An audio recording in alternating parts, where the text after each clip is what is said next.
Happy Friday, welcome back to Drinking by Myself. My name is Emma and I'm about to go on my first holiday in 2 years.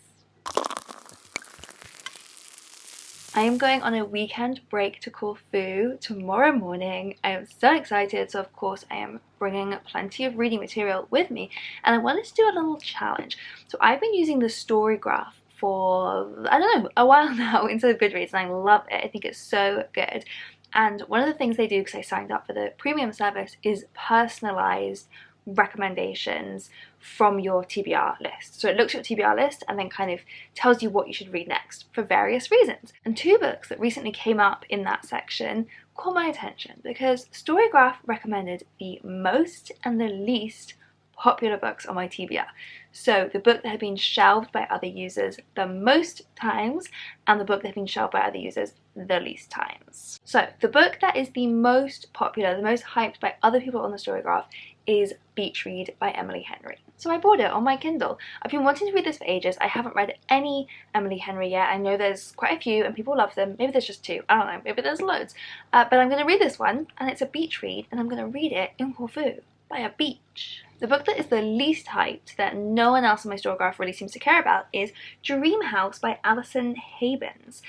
This has been described to me as a very strange book. It's a kind of Alice in Wonderland reimagining. It looks very strange. I probably never would have picked it up. I can't even remember why it was on my Storygraph TBR in the first place. I think someone recommended it to me in a YouTube comment once and I thought it sounded interesting so I added it. It definitely looks trippy and weird, like this front cover. There's like a dress that has a door that opens up and then there's jam tarts leading into it. I need to remind myself of this story about Alice in Wonderland. But anyway, this is coming with me to Corfu as well. So it's time for me to go and pack the other things I'm bringing other than the books. And I'll see you on my way to Corfu. I'm going on holiday. And I'm so tired.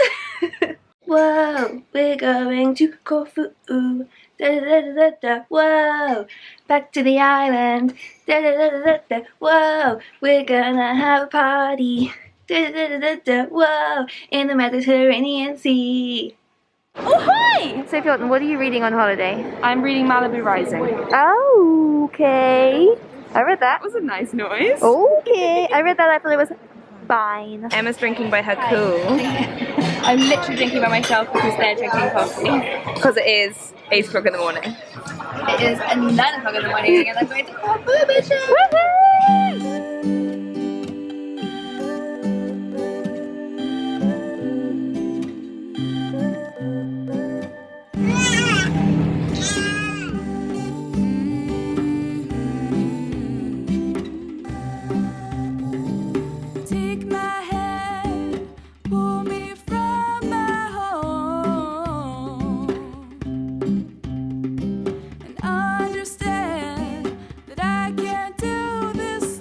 Welcome to Greece.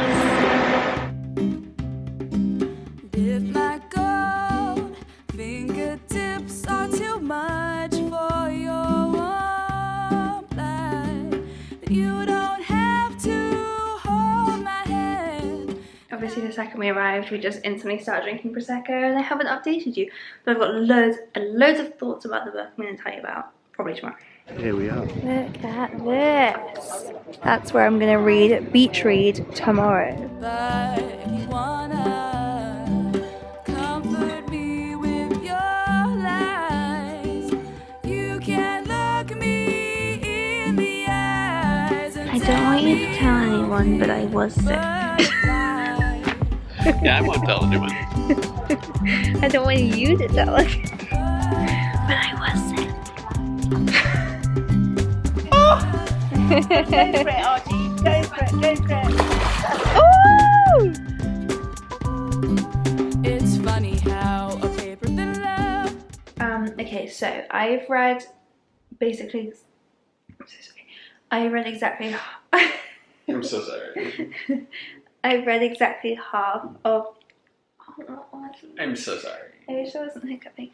I've read exactly half of the book on the plane, and I wrote a ton of notes because you wouldn't have been able to hear me on the plane. So my first note is, their names are January. Their names are January and Augustus. January and Augustus. I hate Augustus. I hate that. I hate that. They shouldn't be both called that. I really, really enjoyed her description. So, so our main character is a romance writer, and she's like having a love affair with a guy who's a literary fiction writer.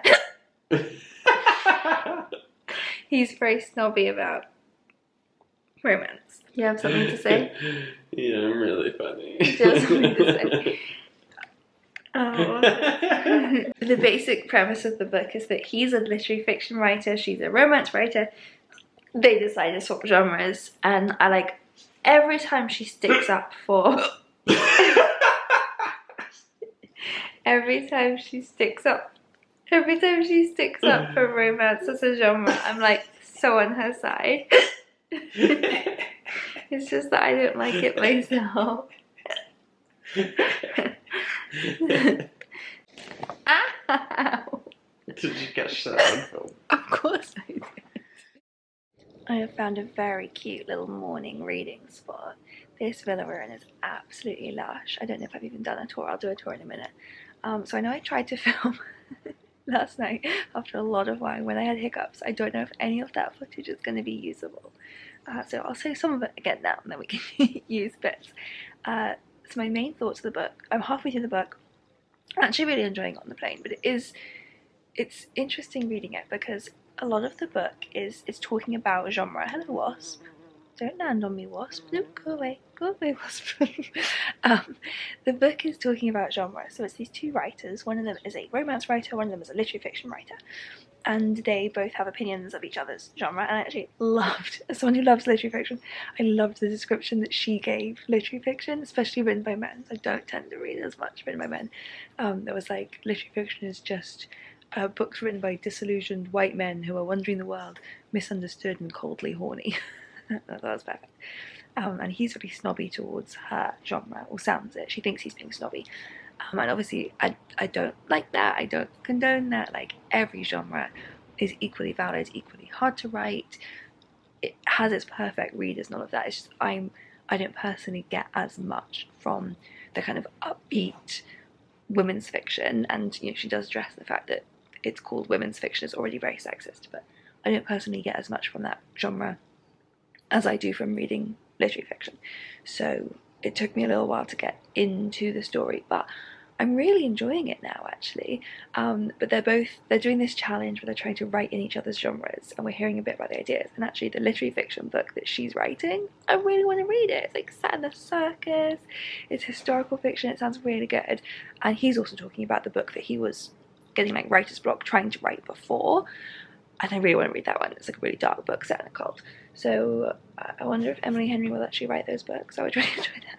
I definitely mentioned last night their names are January and Augustus, which the main thing that's annoying me is I have a feeling there's going to be this like failure of communication trope I don't like. So this isn't a spoiler. You find out literally on page 1 that our main character, January, had this like perfect family, but at her dad's funeral she discovers that he was having an affair, which like that's why she hasn't been able to write a book for ages. Like, turned her world upside down. But we haven't yet had any scene where she is explicitly told that he was having an affair. She just meets this woman called Sonia, and I think she just put the pieces together.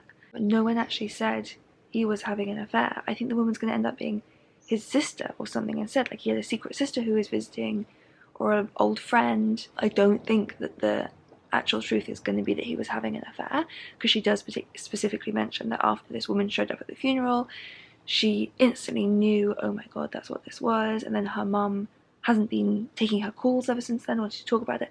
So I feel like they've all just let her believe he was having an affair, and it's just going to be a failure of communication. So that's my theory, and that's going to annoy me, because, like, don't make assumptions. Ask for the facts, woman. Okay, I'm going to sit in my lovely reading spot and read a bit further on. Also, quickly, before I start reading, just going to give you a little tour of this garden. We are literally right on the water side. Excuse me, Wasp, I am in the middle of something. The water is right there. We also have a gorgeous pool here, and last night we have a waterproof camera, which we haven't used in years because we haven't been on holiday, but I brought it here to film in the pool. It's just quite fun. And it's always my favourite party trick, is like people get scared when you're like, oh, catch, and just throw the camera to them and drop it in the pool. But it's fine because it's waterproof. But it's only waterproof if you shut the battery case first, which I forgot to do. So then my sister grabbed it and was like, it's not working, trying to take pictures. And I was like, yeah, it is, don't worry. But no, I killed it. It's dead. That's a dead waterproof camera because the water went straight inside the camera itself. Which is not what it's supposed to do. So that is the watery grave of our waterproof camera, which is very sad, and that was my fault.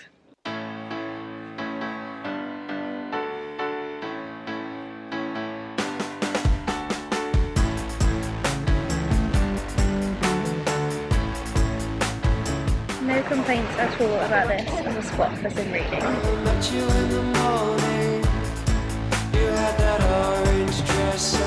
90%, nearly finished. You looked amazing.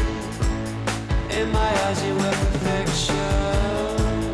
And I really think you should know that you make me feel so.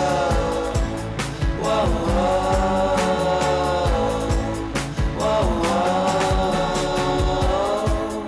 In my mind you were a dancer or a star of the screen. Foreign accent and my world at your feet. Well, I knew you had an hour, then I knew you had to leave. But did you think? So I opened this up to finish it this morning and discovered that I did finish it last night when we got back from dinner. So obviously I had to read that all again because I don't remember. It was really cute. I did really like this book actually. I'm going to give it a 4-star. It's not my favourite genre. I've had this one recommended to me, Beach Read, because it's sort of a blurring between literary fiction and romance. And I will say that I don't necessarily agree with that. It is still staying in its genre. They discuss literary fiction novels. They kind of simplify them to saying that a literary fiction novel is just a book with a sad ending, which I don't think is necessarily the right description of that. So I wouldn't say that it's like, oh, a perfect book that blurs those two genres. It is in its genre. It's a really good example of one. There was actually like a whole description that the main character, who is the romance writer, said about why she writes romance, what that brings to the world. And I thought that was really sweet, but also like served to show me, okay, that's cool, that's not what I want from a book. So that's just where that kind of difference lies. I did actually really like the ending though, because a lot of it they were talking about happy ever afters. And her version of the happily ever after in this one was just like a touch more realistic, and I found that like way more romantic and uplifting than the usual happily ever after. So yeah, it was really good. I really enjoyed it. Now I'm very intrigued to get going with Dreamhouse. This one I've got absolutely no idea what to expect. I don't know if I'm going to like it, hate it. I don't know what genre it's going to feel like. This is going to be brand new territory for me. So let's go.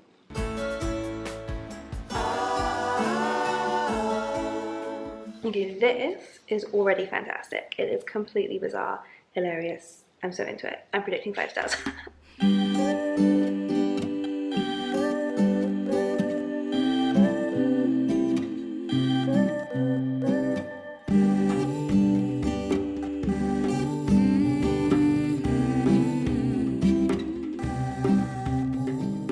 And we're home. Literally just got in. My suitcase is still right there. It is basically midnight. And I'm tired, but I did finish the book. Kind of perfect timing. I finished it like as the plane was landing. And it was fucking batshit. I had high hopes for this book. As you know, when I first read it, the first few pages, I was like, this is gonna be a 5-star. But it just got so weird. I've got no clue what's going on. This is actually the second time that's happened to me recently. In another vlog I did the other day, I started reading a book called Oreo and had the exact same thing. Like from the first few chapters, I was thinking, this is bizarre in a great way, 5 stars, and then it just went completely off the rails. This one, I did enjoy it the whole way through. Like the wordplay in it remained very funny the whole way through, and it was very engaging. It is just like this Alice in Wonderland. It's not Alice in Wonderland retelling. It's about a girl or a woman who is having an engagement party, and it's all set in the night of the party. And she kind of accidentally takes drugs by eating these jam tarts that are spiked with something, and then it's like she lives with housemates, and there are 3 different parties going on the same night, and one of the parties is a Alice in Wonderland fancy dress party, and she kind of ends up like accidentally wearing all these different outfits. Like no one knows who the real, she's called Celia, but then people confuse her for Alice in Wonderland, and it just becomes very, very weird, and it's fun, and I really liked the writing, but as it went on it just got too weird for me, and then by the ending it lost momentum for me, definitely. And yeah, just I don't even know what to say about it. It was so weird. It was so weird. A lot of it suddenly became about sexual assault in sort of like a borderline comedic way, which I wasn't like super comfortable with, but it was also like a feminist argument. But there was a trans character who, this book was written in the 90s, and you know, with that comes not the most sensitive handling of this trans character, so it just became like I wasn't sure what it was doing. But it had funny wordplay, I can give you that. It had funny wordplay the whole way through. So in conclusion, I was really hoping that the conclusion of this was going to be that I'm a hipster and the least hyped book was the one that I loved, and the most hyped book I was too cool for. But no, I much preferred the most hyped book. Beach Read I gave 4 stars. Dreamhouse, I mean, I'm gonna give it a 3 out of 5 because it was funny the whole way through. Sorry, were you recording? Yeah.